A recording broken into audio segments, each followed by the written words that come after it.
Bueno, pues hoy nos encontramos en la casa estudio de una mujer que tiene más de 40 años en la docencia universitaria, que tiene otros tantos como escritora y que se conoce popularmente como la maestra Lucía Rivadeneira. Lucía, muchísimas gracias por dejarnos estar en tu espacio tan personal, tan íntimo. Te lo agradecemos muchísimo. ¿Qué te deja esa experiencia como maestra? El contacto con los jóvenes a mí me alimenta todos los días, siempre.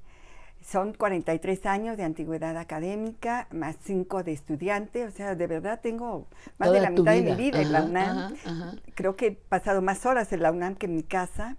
Entonces, de verdad, es una lucha cotidiana de actualización, de lecturas, de idas al cine, de diálogos con muchísima gente, de necesidad de estarme enriqueciendo con información, de ponerme al día con la computadora, de ponerme al día con el celular, con todo, porque cuando me aprendo ya una aplicación ya están ya 5 cambió, nuevas. Ya, sí, claro, Entonces, claro. Pero bueno, hago hasta lo imposible por estar más o menos al día. Tengo alumnos y alumnas maravillosos que incluso se ofrecen, me apoyan, me ayudan muchísimo.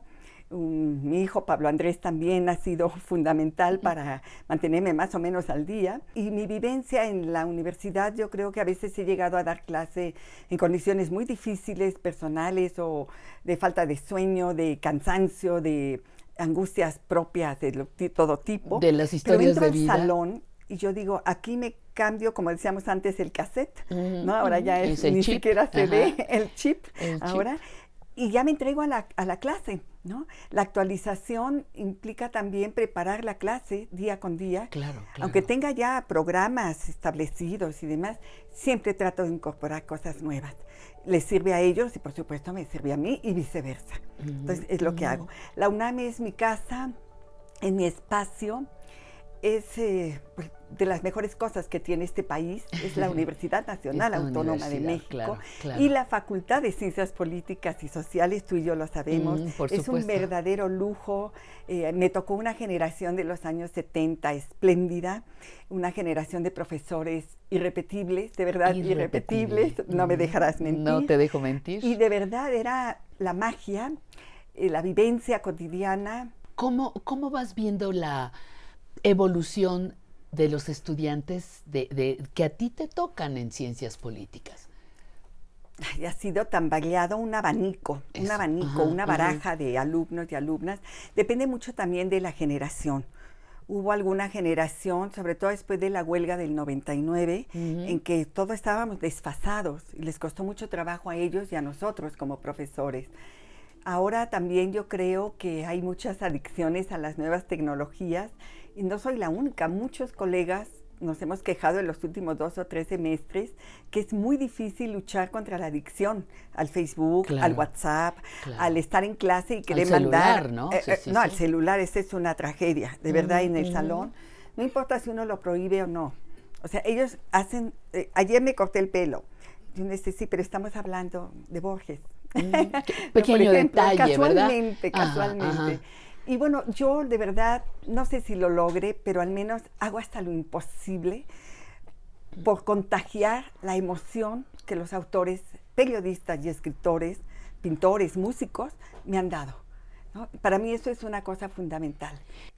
Hablando de la equidad, de la importancia de que hombres y mujeres tengamos los mismos derechos, que hombres y mujeres tengamos equidad, no igualdad, viva la diferencia, pero que haya equidad.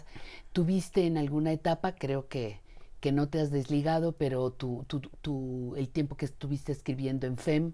Cuando entré a la facultad en 1976, empezaba la revista FEM. Entonces vendían en un puesto de periódico chiquitito. Famosísima, marcó toda una época en México. La pionera en América Latina con el tema del feminismo. Claro.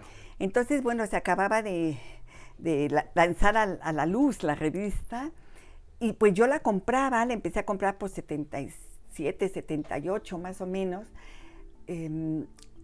Y nunca me imaginé que pasados los años yo iba a escribir ahí, ¿no? Ibas a poder escribir. Y se dio la coyuntura, un día le mandé a la que era en ese momento, porque tuvo diferentes directoras, estaba la muy querida por mí Esperanza Brito, y le llevé un texto, y como a los 15 días salió la revista, y era portada mi texto.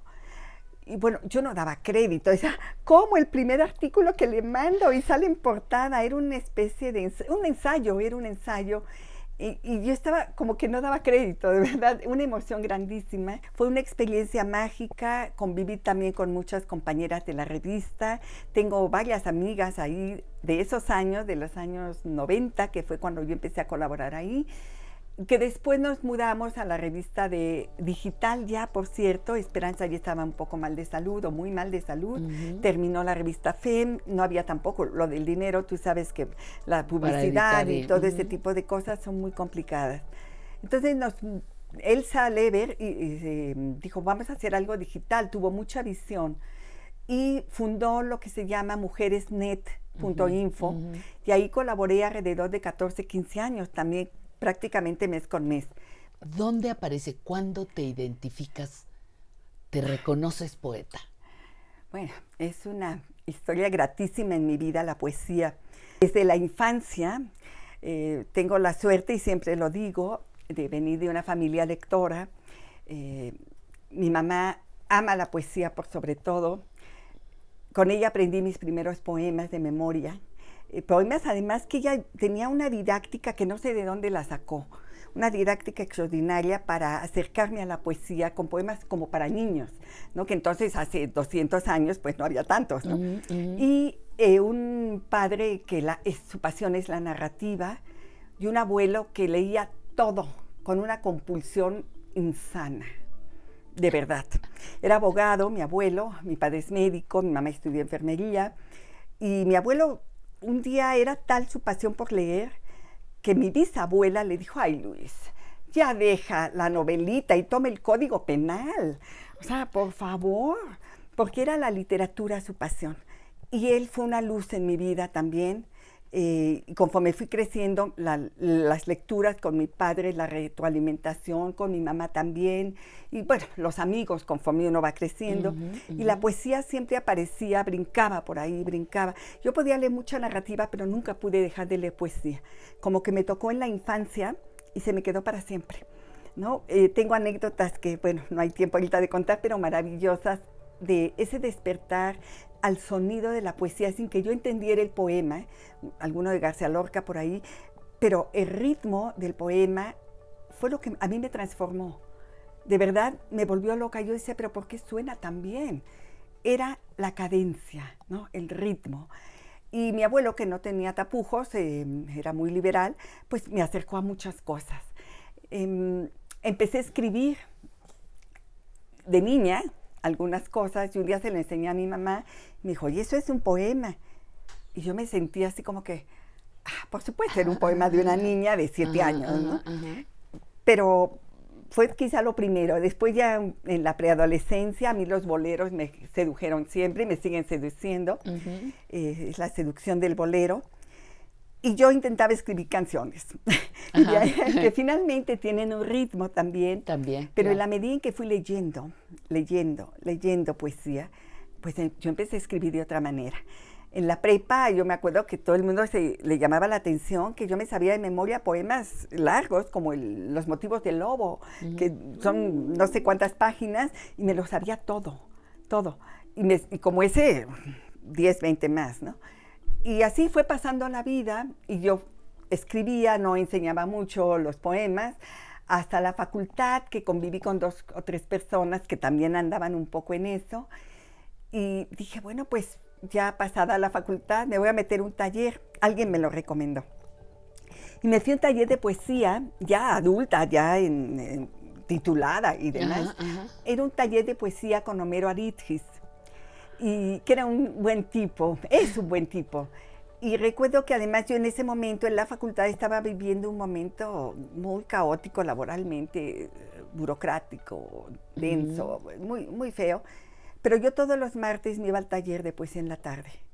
Y entonces yo siempre decía, al más puro estilo de Milán Kundera, la vida está en otra parte. Que se peleen por lo que sea, yo me voy a mi taller de poesía. Y de allí en adelante, cuando estaba en ese taller, se me ocurrió armar un libro, lo estructuré y lo mandé al concurso de poesía nacional Elías Nandino. Un día antes, así por DHL que empezaba, además, llegó por gracia de las diosas y me hablaron a los 15, 20 días, al mes, algo así, para decirme que me había ganado el premio. Bueno, dije, las diosas me amparan, ¿no? Y ya ahí dije, creo que el camino no está tan extraviado. A mí me inquieta mucho ese proceso creativo de tus poemas, ¿no? Algunos de verdad impactantes. ¿Cómo se da? Pues le robo tiempo al sueño, tiempo al insomnio, incluso porque hay insomnios espantosos, pero hay veces que digo, a ver, Lucía, levántate y no vas a dormir, escribe. Punto, aunque no puedas. Y otras, no sé, sobre todo cuando Pablo era pequeño, yo la noche siempre soy muy nocturna, soy un búho, nunca seré alondra, estoy convencida, soy un búho. Entonces, robarle horas a la noche y al sueño y a las parejas, porque también es algo complejo, no todas las parejas entienden que uno no tiene una vida, y es importante que yo lo diga, ¿no? No entienden que uno tiene una vida no de 8 a 4, de 8 a 8, sino que a veces mi vida empieza a las 8 de la noche, ¿no? Preparar clase, y no solo preparar clase, calificar. O sea, calificar ambos, porque además yo sí leo los trabajos, o sea, mi deformación profesional me lleva a leer los trabajos. Entonces, leo y califico y pongo notas, y etcétera, y eso a mí me ha robado 1000 horas. La preparación, pues ya con los años creo que es un poco más sencilla. ¿De qué se nutre la poesía? A mí, ¿de qué me nutre? ¿De qué se nutre ¿de qué la se nutre? poesía? Pues naturalmente yo creo que de la vida diaria, del ir y venir. O sea, si alguien está viviendo una guerra, pues necesariamente va a escribir un día sobre la guerra, ¿no? ¿De qué se nutre? Pues si uno está enamorado, escribe del amor. Y a veces se escribe, bueno, en lo personal, en una entrevista que me hizo hace muchos años un muy buen periodista, que más que mi alumno ya era un profesional, Marco Lara Clark. Me acuerdo que tan querido el Marco, que hace mucho que no lo veo. Me acuerdo que la cabeza de la nota decía, pues el dolor da más elementos para escribir que la felicidad. Exacto. Por supuesto. Entonces, ¿de qué se nutre? Del dolor, del desamor, del duelo, por supuesto, y también, por supuesto, del amor. Creo que se escribe menos, porque cuando uno está amando, ni te acuerdas de escribir. No, pues no. Pero qué importante, porque en tu poesía está todo eso. Sí. Está el dolor, está el duelo, está la pérdida, está el amor, está la pasión, está la decepción. Por supuesto. Está todo, ¿no? Y como dices, es a final de cuentas la vida. Pues te agradecemos muchísimo, Lucía Rivadeneira, poeta. Muchas gracias. Catedrática universitaria, escritora, que nos hayas recibido, insisto, en este casa estudio, porque así se vibra desde que entramos, y creo que fuimos testigos de algo maravilloso. La vida no se acaba a los 60 años, y eso intentamos demostrarles en cada una de nuestras entrevistas, aquí en Aprender a Envejecer. Continuamos.